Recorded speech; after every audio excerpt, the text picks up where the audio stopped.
Once, there was a game that nobody knew what was going on.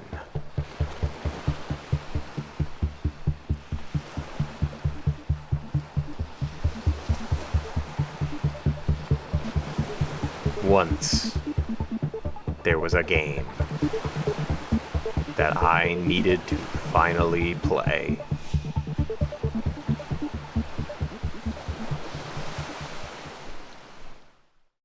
Okay, first game on this list. What random game is it going to give me to start out this long journey? Could it be a simple platformer? Could it be a puzzle game? Could it be... Oh no.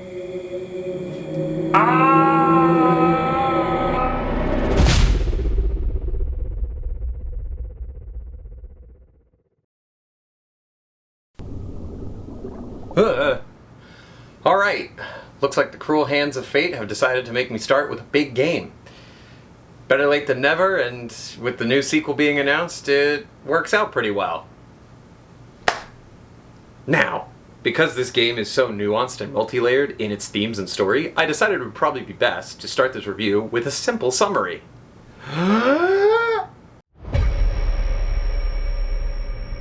The world is all messed up after this thing called the Death Stranding, where beings from the afterlife crossed over to the living world and we're all spooky tar ghosts that don't like when you breathe on them. You are Sam, a USPS worker who's running away from his vague past, but your past is actually your next delivery, and that delivery is your mom, who also is the President of the United States. Well, what's left of it. She's dying of cancer and tasks you with rescuing your sister, who's also on the other side of the country, and also to reconnect the country to save the day.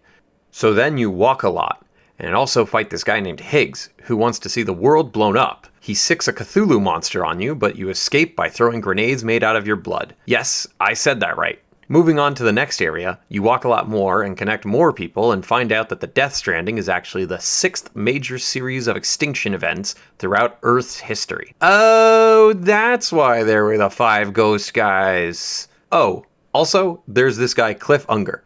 He wants your baby. No, not like that. You have a baby that can detect the spooky ghosties, and he wants it back. You fight him a few times for it in different wars until in Vietnam he says you can have it. Okay, back to the plot. You make it to the West Coast and find out that Amelie is actually the next extinction entity. You know, these guys. And also is actually your mom? But like, spirit of your mom? Higgs makes a giant boss monster out of Amelie, and then you fight him on the beach by throwing luggage at him and then playing Rock'em Sock'em Robots. Game over. But in a shocking twist, you find out that your Momalie actually isn't your Momalie, and she took you from Cliff Unger, so the baby you have been carrying isn't what he wants, but it's you. You're the first bridge baby, and Cliff has been trying to Cat Stevens you this whole time. Amelie lore dumps on us for 45 minutes, then we go to incinerate the bridge baby, but we save her instead and go off the grid. Whew. Got it? No? Good. Now with that out of the way, you should be totally caught up to speed. Or have a million questions. Both are completely understandable reactions.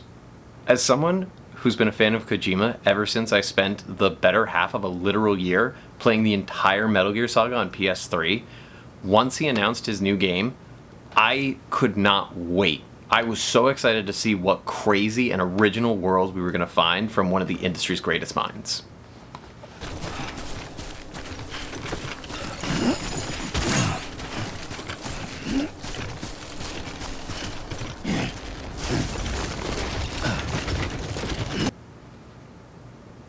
Oh. Well, that can't be it, right? There's got to be more.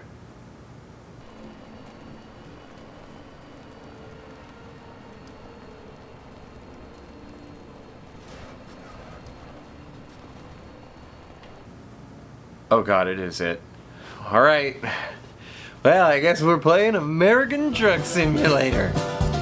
Lake Knot City bound, and we're going down a cliff face. And oh god, no, oh.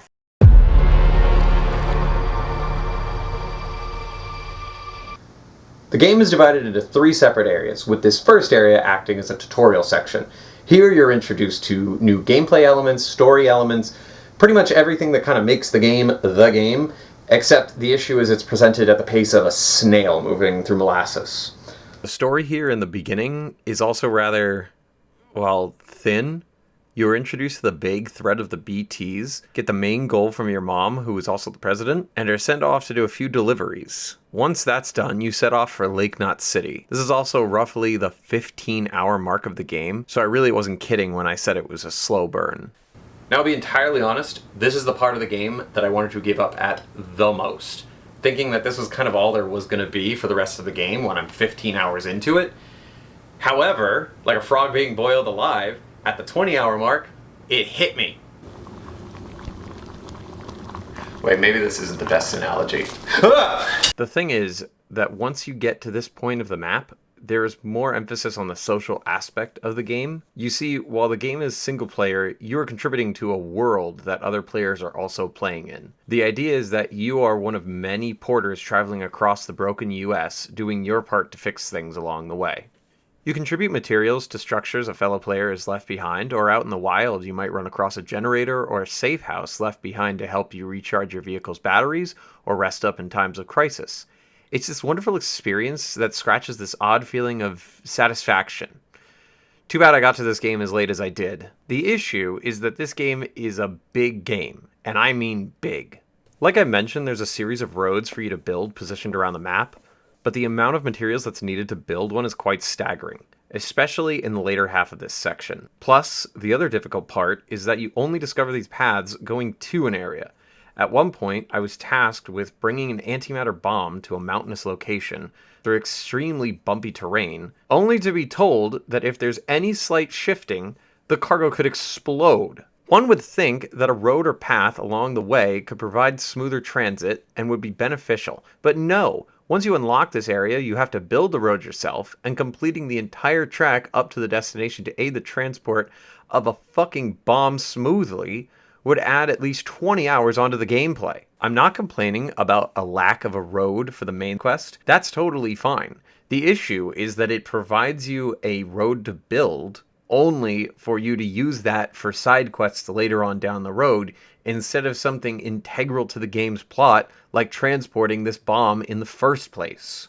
As much as I ended up loving this game, there really is no dodging the criticism of backtracking and unnecessary padding in this game. And I'm not talking about going back to deliver to previous stops. What I'm talking about is the unnecessary use of traversal mechanics as means of backtracking instead of forward progression into the game. Like the preview.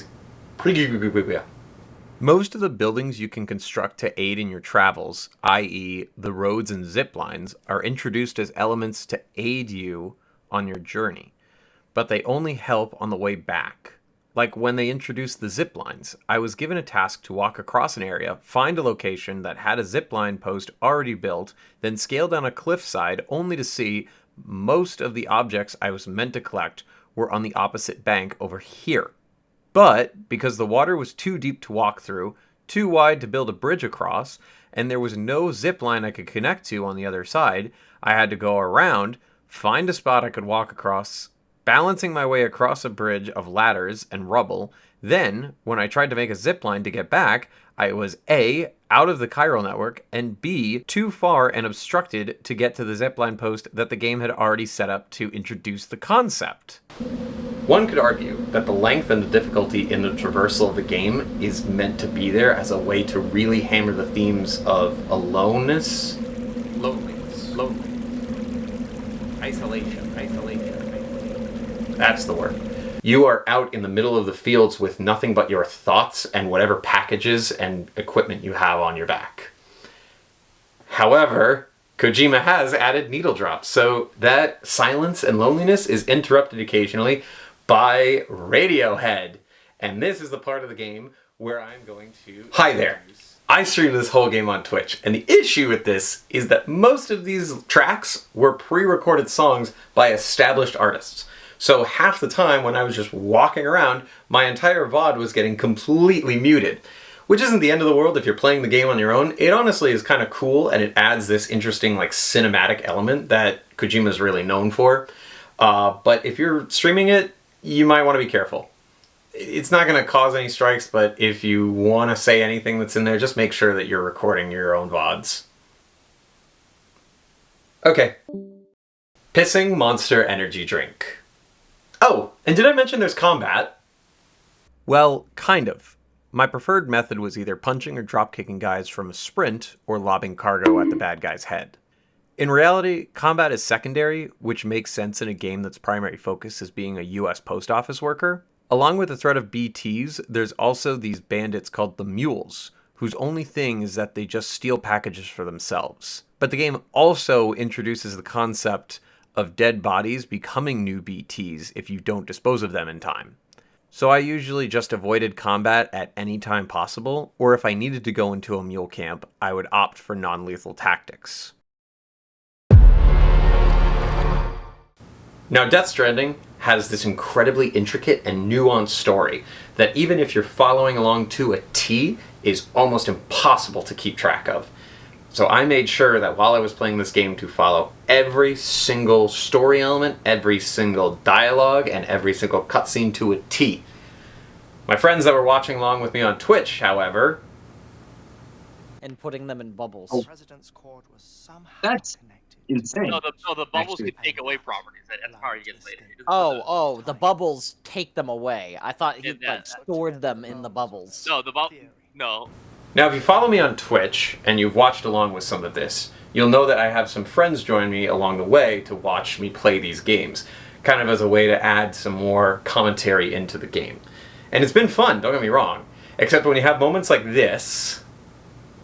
Modes, and then on top of that, he put another stand inside of his stand, and then he also got a, He got a requiem. a requiem. You realize deep auteur-driven narrative games aren't really the best couch games. Also, I'd like to point out that they always miraculously ended up talking over the important plot points, but then during the moments of walking around, when I was hoping for some engagement to break up the long walks, they were fucking silent. Outside of Vinny constantly trying to get me to fall. Oh, that show. Oh, baby. Roll down the hill, please. For the love of God, roll down the hill, please. Outside of this, though, the story as well, I summarized it at the beginning. It's weird and it's confusing, and it's hard to follow along with if you don't really pay attention to it that well, but honestly, once you do, it's so rewarding. Just don't use it as a couch game like I did, where my friends talked over it the whole time.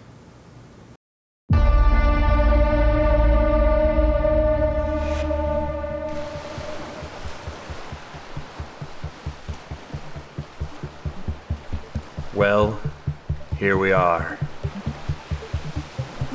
At the end. The finale of it all. Looking off into the distance.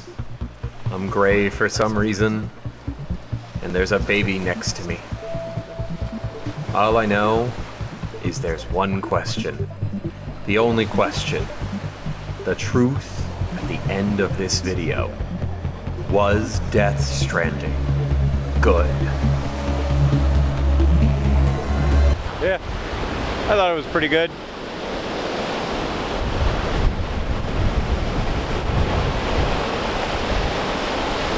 I don't know why I'm still gray. I'm not going to stand here and pretend that this is the greatest gaming experience you're ever going to have. The game has its audience, and it's a niche one at that. For me, it was a solid game that may have taken some time to get into, but damn if I didn't have fun by the end of it. I will say this though, that the story does require a deep dive into the wiki and an ending explain video on YouTube, but I don't think that should take away anything from it. For me, it took about 49 hours to play, 9 gaming sessions, and I would probably say it's a solid 8 out of 10. Definitely something that's worth the play. Oh shit, I got it! Hey! Thanks to everybody for watching this video. This is the first video in a very, very long series of game reviews that are going to be taking place across my entire Steam library. I stream all of these games on Twitch, so if you'd like to join in and see me playing them live, I'm currently playing, by the time this goes out, I'll probably be on Dishonored, but right as of recording, I'm on Shovel Knight. Those reviews will definitely be coming, so keep an eye out. Thank you again, and enjoy the rest of the content. Bye.